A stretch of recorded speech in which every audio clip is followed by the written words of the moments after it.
दोस्तों, आप सभी महाभारत के बारे में अवश्य ही सुना होगा। यह उस समय की बात है जब महाभारत की लड़ाई के अंतिम क्षणों में भीम और दुर्योधन के बीच युद्ध होता है। तब वहाँ उन दोनों के गदा युद्ध की मध्यस्थता करने के लिए बलराम भागे भागे आ जाते हैं। तब भगवान श्री कृष्ण ने कहा कि धर्म अधर्म के बीच में यदि आप न्यूट्रल रहते हैं अथवा नो पॉलिटिक्स का ज्ञान देते हैं तो आप अधर्म का साथ देते हैं। भीम ने गदा युद्ध के नियम तोड़ते हुए दुर्योधन को कमर के नीचे मारा, जिससे उसकी जंघा टूट गई। ये देख बलराम बीच में आए और भीम की हत्या करने की ठान ली। तब भगवान श्री कृष्ण ने अपने भाई बलराम से कहा कि आपको कोई अधिकार नहीं है इस युद्ध में बोलने का, क्योंकि आप न्यूट्रल रहना चाहते थे ताकि आपको न कौरवों का न पांडवों का साथ देना पड़े। इसीलिए आप चुपचाप तीर्थ यात्रा का बहाना करके निकल लिए। भीम को दुर्योधन ने विष दिया, तब आप न्यूट्रल रहे। पांडवों को लाक्षागृह में जलाने का प्रयास किया गया, तब आप न्यूट्रल रहे। द्यूत क्रीड़ा में छल किया गया, तब आप न्यूट्रल रहे। द्रौपदी का वस्त्र हरण किया गया, तब भी आप न्यूट्रल रहे। अभिमन्यु की सारे युद्ध नियम तोड़कर एक निहत्थे बालक की हत्या की गई, तब भी आप न्यूट्रल रहे।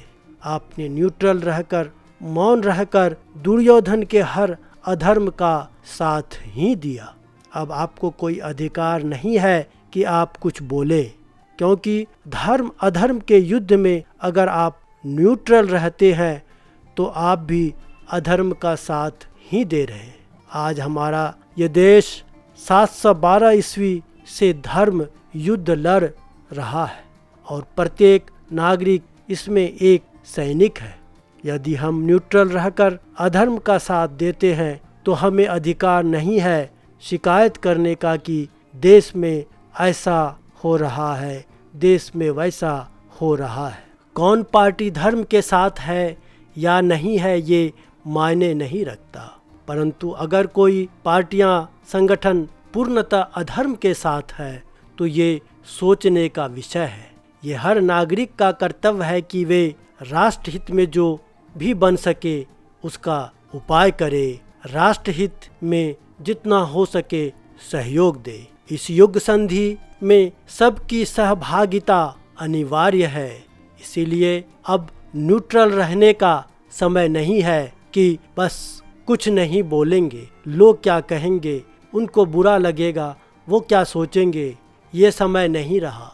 आपको निर्णय करना होगा कि सही क्या है, गलत क्या है। आपको सही का साथ देना है या गलत का साथ। आप चुपचाप बैठ के देखते नहीं रह सकते। इसीलिए आप हमेशा जहाँ भी कुछ गलत हो रहा है उसका विरोध जरूर करें। अगर कोई आपकी सभ्यता और संस्कृति पर हमला करे तो आप उसको जवाब जरूर दें।